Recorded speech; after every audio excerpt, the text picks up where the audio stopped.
মুসলিম জবাইকারী, মুসলিম ধর্ষণকারী, কুরআন অবমাননাকারী, ইমাম গুমকারী, একটা দুইটা মুসলিম ধৈরা ধৈরা জবাই কর স্লোগান দেওয়া, জয় শ্রীরাম স্লোগান দেওয়া ইসকন স্বাধীন বাংলাদেশে বিচরণের অধিকার হারিয়েছে।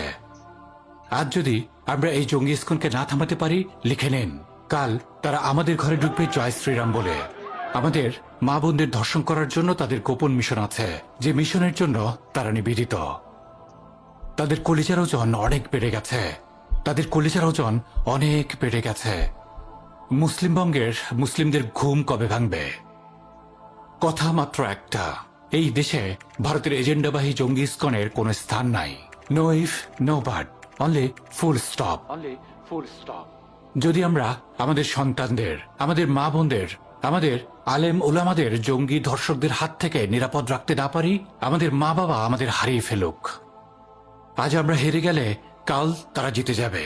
কালিমা লা ইলাহা ইল্লাল্লাহু মুহাম্মাদুর রাসূলুল্লাহ সাক্ষ্য দেওয়া অন্তরগুলো এখন এত দুর্বল হয়নি যে জয় শ্রীরামের বাহিনী আমাদের গলা কেটে আর ধর্ষণ করে আমাদের উপরে বিজয়ী হবে। আওয়াজ তুলুন, রাজপথে নামুন, ছড়িয়ে দিন। কথার শুরু এবং কথার শেষ ইসকন নিষিদ্ধ করেই তবে থামবে বাংলাদেশ। ইসকন নিষিদ্ধ করেই তবে থামবে বাংলাদেশ। এদের ঘুম কবে ভাঙবে?